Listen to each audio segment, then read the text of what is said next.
Personal health as an entrepreneur is so important. I was working with a client years and years ago who came to me after she had really ignored her personal health. She wasn't eating well, she wasn't moving her body, she wasn't sleeping very well. She was an executive coach for folks like Airtable and GoDaddy. And she told me, she said, "Allie, I have advanced lipidemia and I need to get my lymphatic system drained every few hours. And so I'm going to need to prepare for a sabbatical." The thing about this particular client is she was incredible at what she did. And she had such a giving and kind-hearted soul. And she loved speaking from stage. She loved giving and she loved being in the thick of some of those, leadership challenges that a lot of her clients were facing. And truly, at the end of the day, she couldn't do what she loved most because she'd ignored some of her personal health to do that thing that she loved. And so what you don't want to do in the throes of growing, a thriving company, or when you bring on a team, is ignore some of those basic personal needs that you have.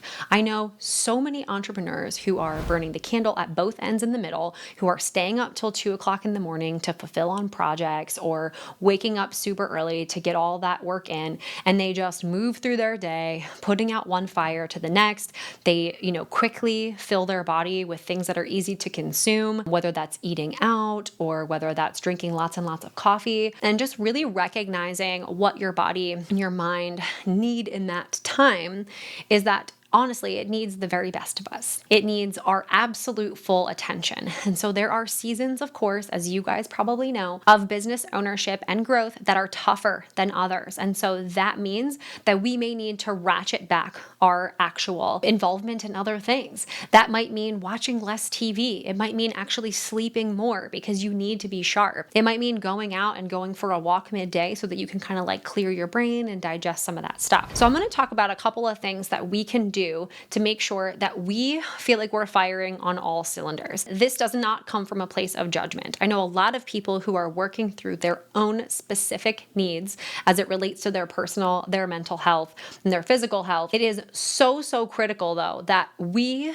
as entrepreneurs understand and at least can assess ourselves and lend a critical eye to how we are taking care of ourselves and our bodies. Because at the end of the day, the biggest thing that I see as a setback for entrepreneurs isn't as much their business goals, or a lot of times it's, of course their operations, but it's really how they operate. It's how they are prioritizing time and how they are prioritizing ideas. And a lot of great decisions around that come from just being in a place mentally and physically where you can make the best decisions possible. So let's talk about a couple of things. Non-negotiable for me, number one, is a full 8 hours of sleep. I unfortunately was born with the need for a lot of sleep.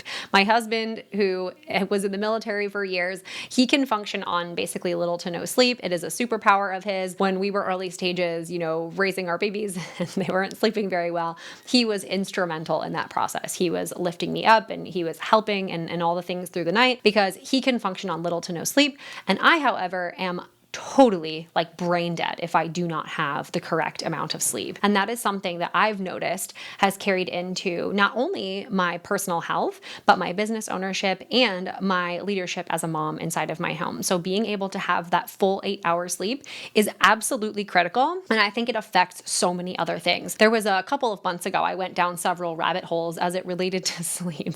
And even just being in a position where you can start to notice waking up and going to sleep at relatively the same times. It really is important to be able to bring your body into that rhythm. Sleep has been known to affect so many different things, whether that's hormone production and gut biome and your natural energy levels throughout the day so that you don't have to rely on caffeinated things to kind of get you through. It absolutely helps you, have more energy for exercise and things like that. So sleep, number one, non-negotiable for me. I need to get those 8 hours. Second non-negotiable for me is being able to move my body in some capacity. So oftentimes that looks different. I'm a busy mom who runs her own company. So at the end of the day, a lot of that looks like me waking up really early before my kids to just get a workout in. It's looked different in different seasons. I am currently not in the season where I can go to the gym for an hour and a half. It's just not what I can do. I get up in the morning. I do between a 20-minute circuit kind of training or a 40-minute heavier lift in the morning before my kids get up. And usually between 20 and 40 minutes is all I can handle. If for whatever reason I can't get that workout in the early morning, I will absolutely prioritize going for a long walk and doing some stretching in the afternoon to kind of break up my day. Because I actually notice that the mornings I work out, I have more longevity throughout the day. My energy levels stay higher. I feel sharper. I feel clearer. I even feel more confident. I know that sometimes it's really, really hard in our business to feel that level of confidence that we can then convey to the people that we are serving, that we are helping. And it becomes something that I feel like radiates off of you when you start to feel really good about yourself. And then you start to feel like, others perceive you that way also. A little hack there is I've always had a trainer or some kind of accountability in that direction. So if you are, doing something where, maybe you are putting that off in your life right now, you're not working out, you're not prioritizing moving your body in the mornings or even later in the afternoon, just having somebody that you can help you be accountable. So my husband, Steve, always been that type of person for me internally. I've had trainers in the past who've been like, hey, Allie, did you get your workout in today? They've even helped me craft certain types of movements for my body when I was pregnant and when I was postpartum. So that was really, really helpful. And I believe that having an accountability partner in that direction, somebody who with no judgment will just check in on you and see how you're doing. And somebody also, this worked for me quite a bit, is someone that you look up to in physical fitness. I think it's so underrated to work with somebody who's just maybe a step ahead or 2 steps ahead of you, where they can say, hey, listen, I just went through that and this is super fresh for me. So here's what I did, versus the 10, 50 steps ahead where they're like doing professional bodybuilding competitions and you've basically got this like gigantic gap to fill. Third is drinking enough water. This sounds so crazy. And especially for me, like I remember being postpartum with my son, Frank, and I was just so thirsty. Like I was just so thirsty. And it was really, really crazy because I was drinking coffee and then I would get so thirsty when I was breastfeeding and the whole thing. And I remember thinking to myself, I need to make this a habit that I don't have to get thirsty and then drink water. I just need to just drink the water. And so I do measure my water intake. This is something that I personally believe is really, really helpful for me, especially when it relates to just general health and making sure that I can stay flexible and agile during my workouts, is like being actually hydrated. Fourth important thing is your food is your fuel. And there were so many times in my life where I would put stuff into my body that didn't necessarily help me achieve pretty much anything. If we think about our bodies like a car, and we're, supposed to be like a high performing, vehicle, a racing vehicle, and we're consistently dumping crappy gas that we've maybe cut with something else into our tank, something's not going to work right in there. We're not going to be able to perform to optimal capacity. And honestly, until my second son, Jack, was born, we pretty much ate whatever we felt like. I mean, it was like a starch and meat and a veggie, and we would often eat pasta meals, and we would often do a ton of different things. And I would say traditionally, we viewed ourselves as eating healthier. We didn't eat out a lot. And then it wasn't until Jack was born when my husband, Steve, was making a lot of improvements to our physical space. He was, renovating our entire home. The thing that started happening was his hands started cramping up in the mornings. And we realized really quickly that removing like lots of sugars and lots of gluten from our diet was actually really helpful for making him kind of heal with his hands.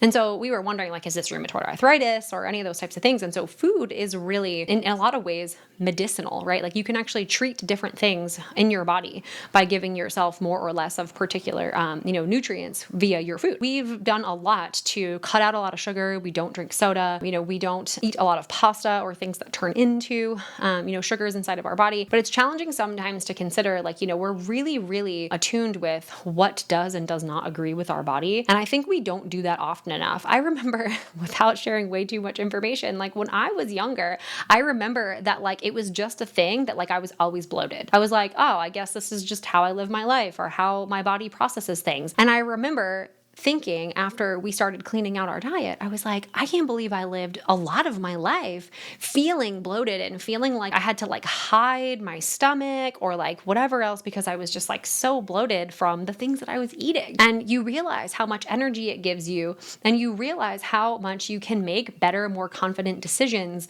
when you actually feel your best, when you feel like you are firing on all cylinders and you actually are doing things that improve your body, that optimize your output. I think this is the simplest place to begin. So if you're watching this, again, absolutely no judgment whatsoever, and you have just maybe been burning the candle at both ends, maybe you've been eating some things that you feel like you just know they're not for you, try to proactively consider the 4 things that I've just positioned in front of you. Because for us, it was really hard in the beginning and we did a lot of meal prepping. We were like, okay, I know that when I get hungry, I need something quick because I get hangry. And I knew I needed something so fast. And I would frequently, when we first started doing, kind of this reduction diet, I would, go off the deep end and be like, I'm just going to eat a couple of cookies because that's what's here. And, I have kids at home, so they eat some cookies here and there. So I would do that. And then I realized, okay, well, if I'm proactive about this, I don't have to actually be in a position where I let my body get so hungry that I make a bad decision, right? I make a decision in the moment where I'm like, I'm just going to order something.